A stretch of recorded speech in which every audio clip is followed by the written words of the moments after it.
तमाम मुसलमान भाइयों को अस्सलाम वालेकुम।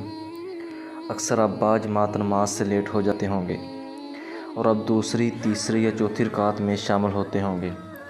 बहुत से मुसलमान भाई ऐसे हैं जो इस बात से ना वाकिफ़ हैं कि अगर वो इमाम के पीछे जमात में लेट शामिल होते हैं तो बाकी नमाज को इमाम के पीछे कैसे अदा करना है, और इमाम के सलाम फेरने के बाद बाकी जो रकातें रह जाती हैं वो किस तरह अदा होंगी।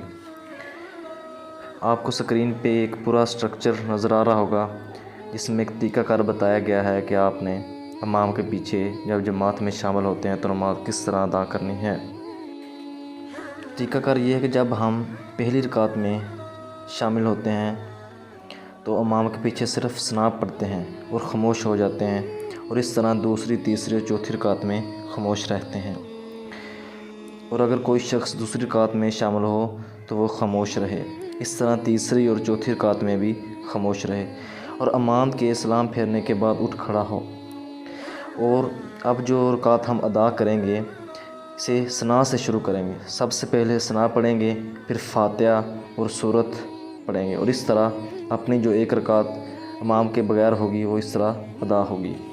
अगर आप तीसरी रकात में शामिल होते हैं तो आपने तीसरी और चौथी रकात में ख़ामोश रहना है, और इमाम के सलाम फेरने के बाद आपने खड़े हो जाना है और सना से शुरू करना है।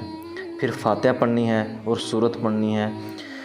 अब आपने सजदे के बाद बैठना नहीं है, आपने खड़े हो जाना है और अपनी चौथी रकात में फातिहा और सूरत पढ़नी है, और इस तरह आपने अपनी बाकी रकातें अदा करनी हैं।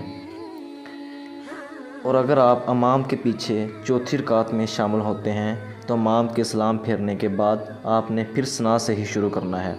ये नहीं कि आपने फातिहा पढ़नी और फिर सूरत पढ़नी है, ऐसा नहीं आपने करना। आपने सना से शुरू करना है, फिर फातिहा पढ़नी है और सूरत पढ़नी है, और इस रकात में सजदा करने के बाद बैठ जाना है। और तशहद के बाद जब आप खड़े होंगे तो आपने फातिहा और सूरत पढ़नी है, और ये रकात पूरी करने के बाद आपने खड़े हो जाना है और चौथी रकात में सिर्फ़ फातिहा पढ़नी है, और इस तरह आपकी ये नमाज अदा होगी।